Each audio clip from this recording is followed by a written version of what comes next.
चातुर्वर्ण्यं मया सृष्टं गुणकर्म विभाग से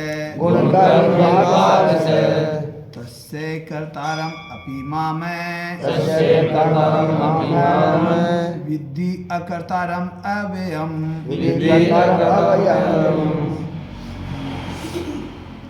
प्रकृति के तीनों गुणों और उनसे संबंध कर्म के अनुसार मेरे द्वारा मानव समाज के 4 विभाग रचे गए हैं।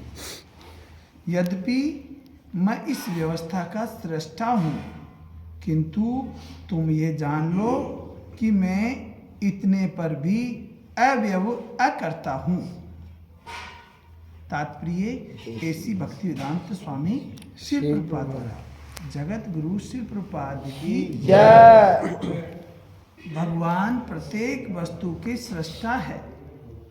प्रत्येक वस्तु उनसे उत्पन्न है, उन्हीं के द्वारा पालित है और प्रलय के बाद प्रत्येक वस्तु उन्हीं में समा जाती है।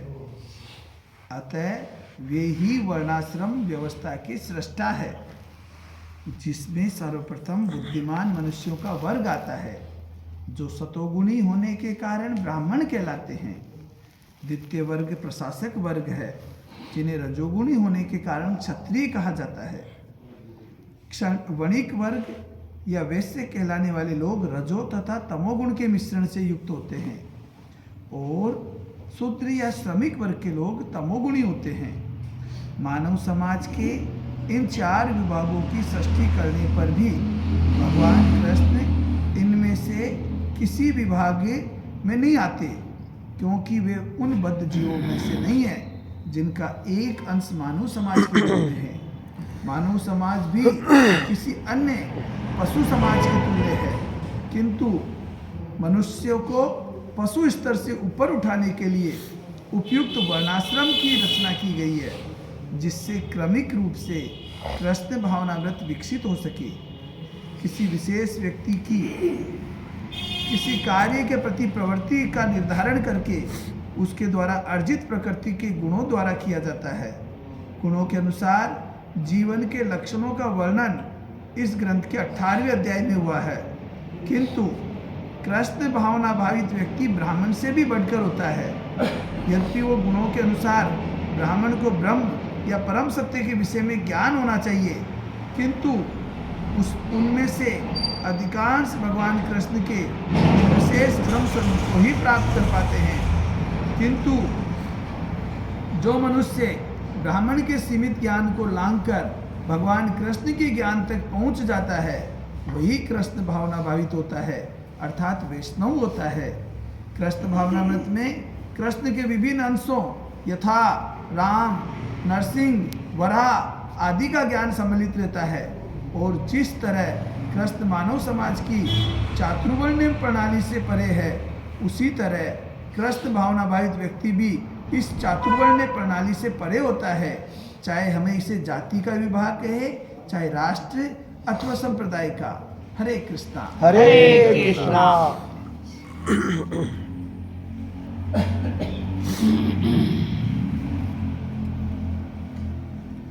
पढ़ा था कल, इस श्लोक को पढ़ा था क्या? आपने पढ़ा था। क्या समझ में आया? प्रकृति की सारी व्यवस्थाएं भगवान करते हैं, पालना भी करते हैं तो विनाश भी वही करते हैं।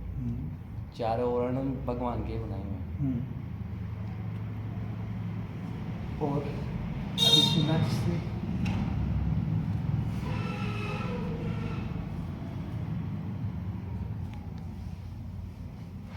इसमें जो भगवान हमको समझाना चाह रहे हैं, भगवान कह रहे हैं चातुर्वर्ण्यम मया सृष्टि गुण कर्म विभाग से। ये जो 4 वर्ण है ना, मैंने सृष्टि में गुण और कर्म के आधार पर निर्धारित किए हैं। पहली बात कि जो व्यक्ति ने जो गुण अर्जित किए हुए अपने प्रारब्ध के हिसाब से जो अर्जित किए हुए हैं, उसके हिसाब से उसका वर्ण और आश्रम निर्धारित होता है। जन्म के आधार पर नहीं होता। नहीं होता है। जो ब्रह्मवेता है, चाहे किसी भी कुल में क्यों नहीं जन्म हो, ब्राह्मण कहलाएगा। जो रक्षा का कार्य करता है, बाहुबल रखता है, इसकी यानी कि समोदम तपो सोचम ज्ञानम विज्ञानम आस्तिकम शांतिम आजीवम, 9 गुण बताए ब्राह्मण के।